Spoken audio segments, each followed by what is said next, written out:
I'm the Vice President for Professional Services for Sopris West Educational Services.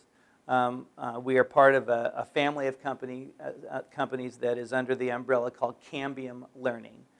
There are 3 companies: Sopris West Educational Services, based in Colorado; IntelliTools, that produces language boards for kids with significant disabilities, based in California; and Kurzweil Educational System, that has developed the best scanning technology that you can imagine to help blind kids and kids with learning disabilities to learn to read.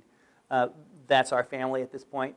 And what Sopris West has as a mission is to impact the lives of at-risk kids, and we have programs and services and consulting to help people to be able to be successful with all of their kids.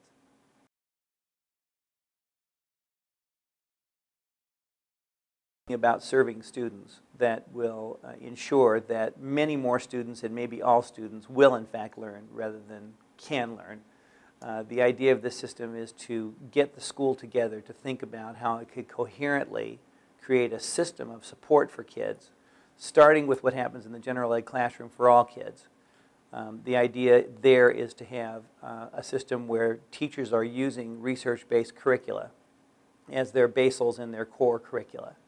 And then from there, if the students are resistant to what that core has to offer, then to deliver strategic interventions, which is kind of a next level, and then to deliver intensive interventions for those few students who might need it.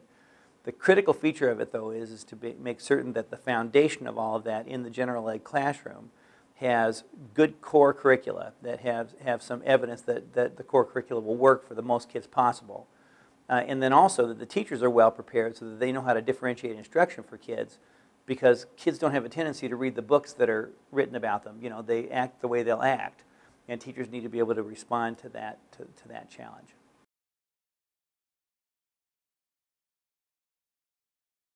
I think the very first step is a commitment to database decision making. In other words, if it works, keep doing it. If it doesn't work, stop doing it. Stop making decisions on the basis of tradition, but make all of your decisions on the basis of what's working with kids.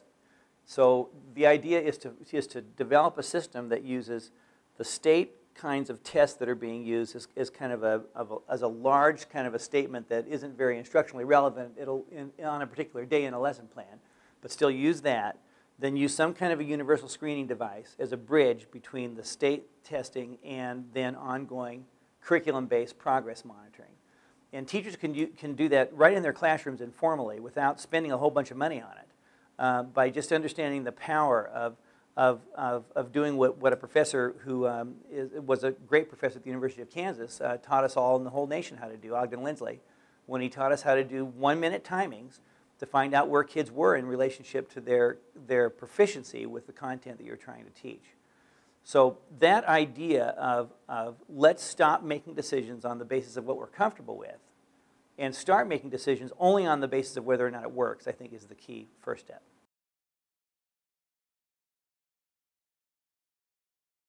I have been an educator since a long time ago, since about 1970.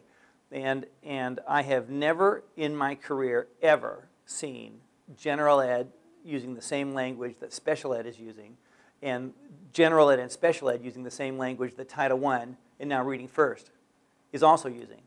And so what you have is this confluence at this moment where everyone's talking about this notion of a multi-tiered system of support in their own kind of way. It's happening around the country. The momentum is as great as I've ever seen it on any one particular initiative. I will not call it a program because I don't believe that this notion is a program. This is a way of thinking about delivering services to kids that I think has a great potential for having more and more kids achieve to high levels.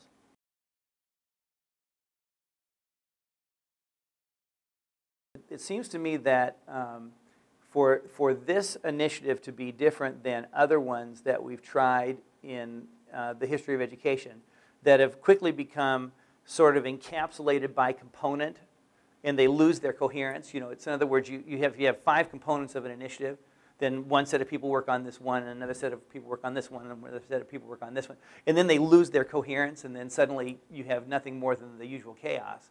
If we're going to make something of this chance we have, I think we really do have to view this as a coherent system that we're trying to build that has a set of components that have to be coherently put together.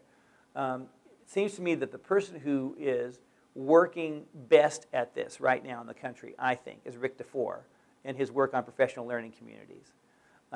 That work says that in schools there used to be 3 variables. Variable number 1 was whether kids would learn. Variable number 2 was time. Variable number 3, resources. In professional learning communities that really are professional learning communities, the first variable doesn't exist anymore because all kids will learn. Now there's only 2 variables, time and resources, and doing whatever it takes so that all the kids who are in that school will in fact achieve to a high level. And that's what has to happen for this to really have the benefit that it could have. The thinking is correct. A multi-tiered system of support is exactly the right thinking because it allows as many kids as possible to be served in the general ed classroom in the most parsimonious way you could imagine. And then for some of those kids who need extra help, they can get it. And for the few kids who need intensive help, they can get it. That thinking is very sound, but it's not going to work unless we keep it all coherently put together into a system.